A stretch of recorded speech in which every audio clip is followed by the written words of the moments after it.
Welcome into this CDGA-TV exclusive interview with a very special guest, head coach of the Chicago Bears, Matt Eberflus. Coach, thank you for taking the time to join us and chat some golf. Yeah, thanks for having me. Great subject. Yeah, absolutely. Yeah. So let's start with the beginning. How and when did you get introduced to the game of golf? Yeah, so I was super young. I was like 8 years old.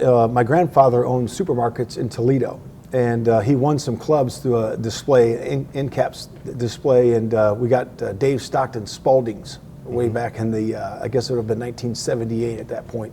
And just my brother and I would just take $5 from my mom's purse and go over to the range and just hit balls all the time and putt and chip, and that's where we got started. As a head football coach in the National Football League, you obviously have a very demanding job, but it's our understanding that you believe in the physical and mental wellness that the game of golf can bring. So can you expand on that a little bit? Yeah, I think it's great. It's a great way to escape, and get out into in nature.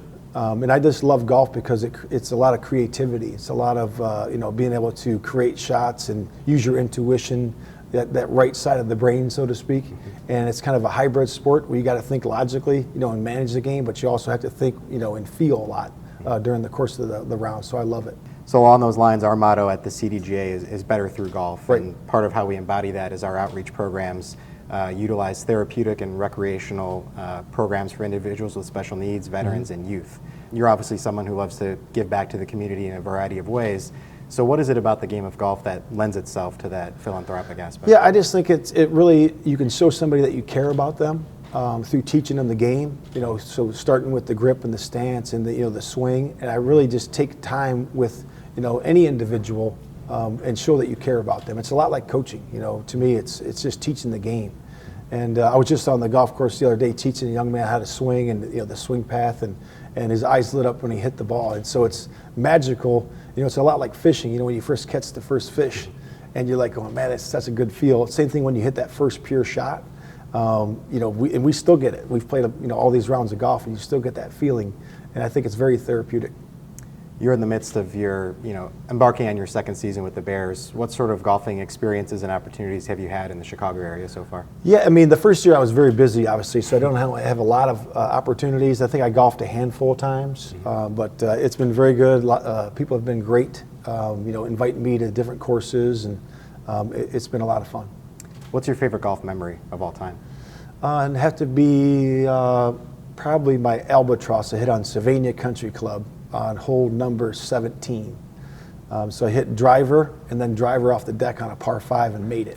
So very nice. That was pretty cool. I was actually working at the golf course at the time, cutting grass during college, and me and my brother went out on a Monday, and it was pretty fun. So we understand you attended the Masters this year. So was it your first time? It was my first time. I took my wife Kelly, my daughter Grace, and she's currently dating an ex-Purdue golfer. So we all four of us went, and it was outstanding. Of course, it rained. We were there Saturday and Sunday. We got rained out at 3:15, but that day we got a chance to go to Butler Cabin and see Jim Nantz and the crew there. So that was fun to do that for a while. And then we got to watch 30 holes basically with the leaders on Sunday. Got there at 9 o'clock in the morning and left at 8:30 at night. So it was a lot of fun, and it's a magical place. It was really cool. That's great. Whether it be player, fellow coach, front office member, who's the best golfer, would you say, in the Bears organization, or a couple of them? Yeah, I would probably say Cairo Santos. I think he's like a 2. He's a really good golfer. That's really, there's a couple good golfers as coaches. We all like to go out. We've taken some players out before too. Awesome. And then what about it in the NFL as a whole? So when I was with the Dallas Cowboys, Tony Romo was probably the best golfer that we had over there, and I would say he's the best golfer that I've known that's been an NFL player. Okay. It's been reported that rounds of golf with the likes of Justin Fields and Ryan Poles helped you get acclimated to Chicago when you first accepted the role. Right. How much of a role can golf play in sort of building those relationships and building the team chemistry? Yeah, I think it's great. Anytime you can spend time with somebody, I think you can tell a lot about somebody on the golf course. You can tell how much self-control they have, their personality, how they play the game, in terms of their, are they a gentleman? Do they really do a good job with, giving respect to the game, giving respect to others around them? So it was really good. And Justin and I went out. Conway Farms was real nice to have us out last year. And we took the OC, the quarterback coach. Justin was there, a couple offensive linemen, Lucas Patrick, and all those guys were there too. What similarities do you see between golf and football and how you approach them?